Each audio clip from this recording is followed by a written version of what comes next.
what I've seen also is a lot of people nagmamadali. It was a side income that could be done. I was still employed and doing other things already on the side and investing already on the side. I was contacting my friends on my free time. In the middle, in between, I was adding the markup to it without any capital.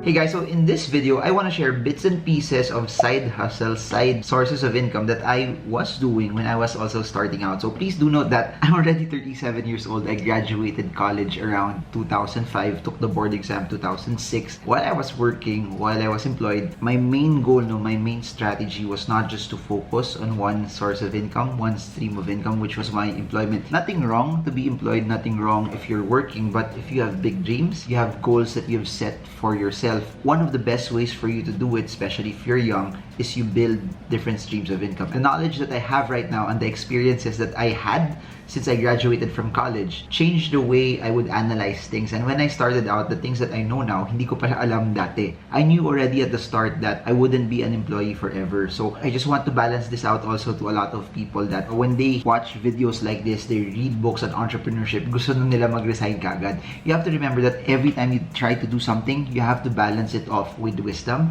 You have to balance it off with, do you have responsibilities? Are there bills that you need to pay? That's why I always tell people that if you want to be an entrepreneur, you want to be an investor, you don't want to be an employee forever, the best thing that you can do is do not quit your job yet. A lot of people quit their jobs and then they cut one source of income already. And a lot of people, even if they watch my stock market videos, they want to be a full-time trader, which is well and good.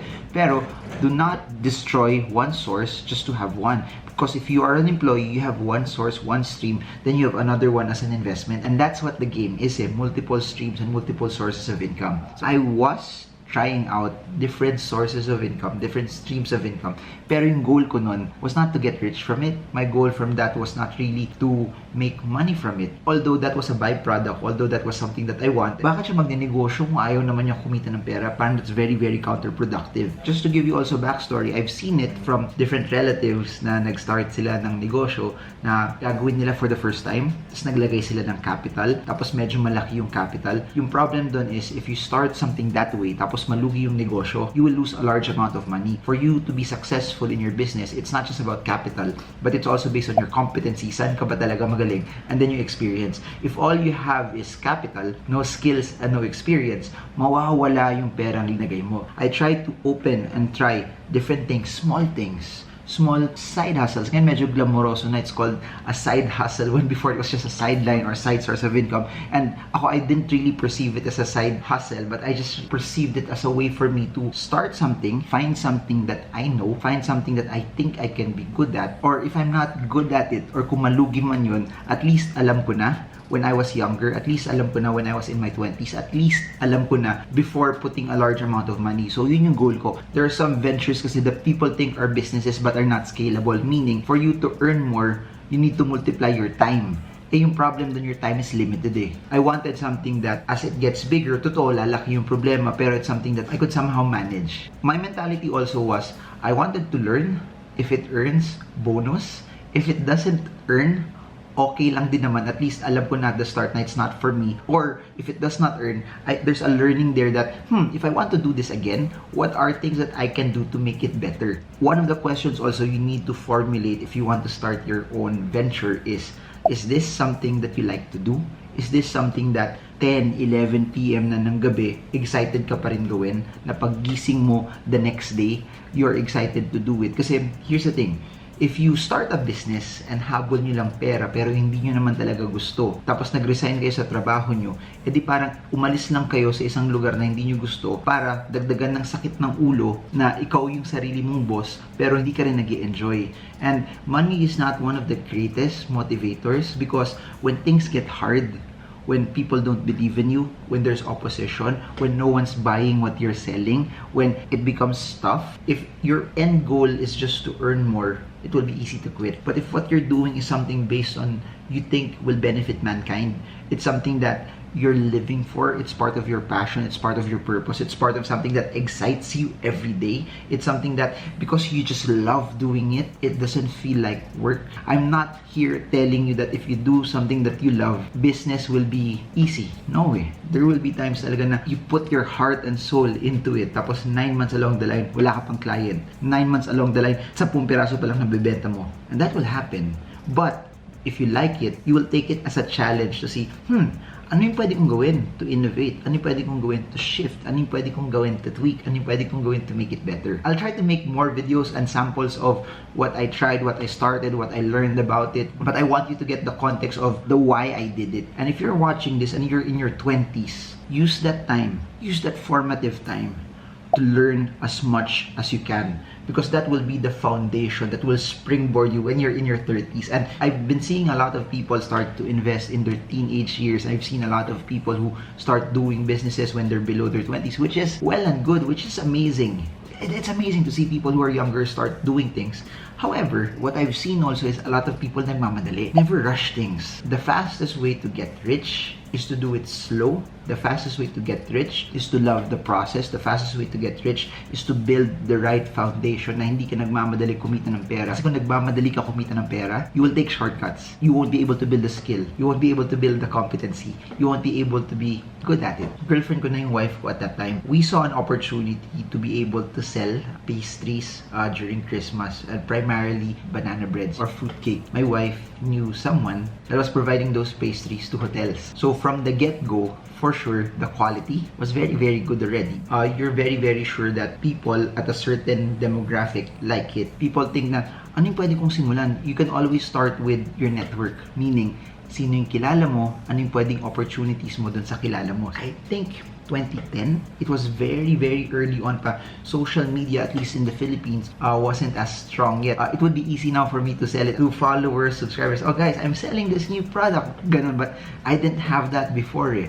So if I remember it properly, I was DMing all of my friends in Facebook at that time kasi meron naman ng Facebook Messenger. The business model was simple. If you're looking for a gift for Christmas, you want something that's different from what you would normally give, or something that they cannot get from normal stores, because totoo naman that was provided mainly to hotels, and then you wanted something that is tasty and good, you can order from us, and this is the list of items that we're selling. Having businesses is never about money, it's all about your idea. Why? Look at what I did.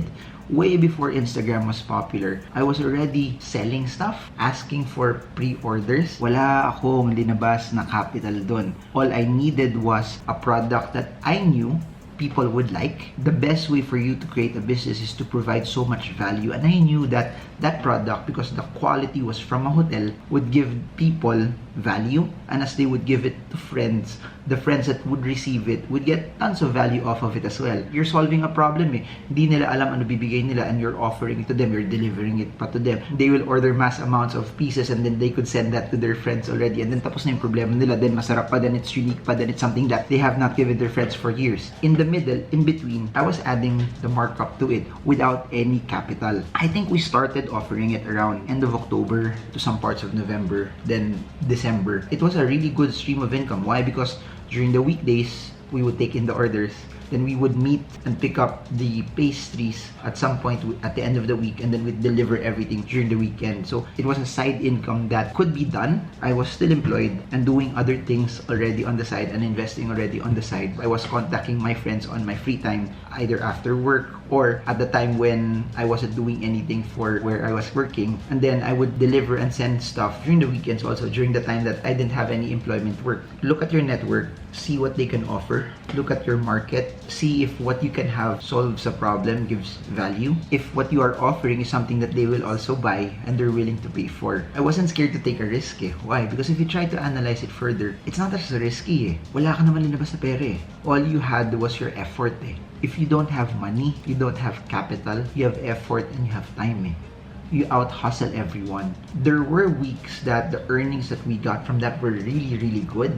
And there were earnings that it was okay. It wasn't as good as my other ventures, other hustles, or other investments, or even my salary from my monthly job. But it was a good stepping stone also for me. Is this something na mapapalaki ko? Is this something that I can just earn from it for the short term? Or is this something that later on in my life I can make it scale and I can make it grow? And then the money there, it was I just kept on stacking it. I didn't use what I would earn to enjoy myself. It was intended to be placed for a specific purpose. I hope you guys got a lot from that. I hope that it was something that was insightful for you, sharing bits and pieces of how I started, what I did to also save, earn, get side hustles, and invest everything. To wrap this up, don't be scared to take risks. If you have an idea, go for it.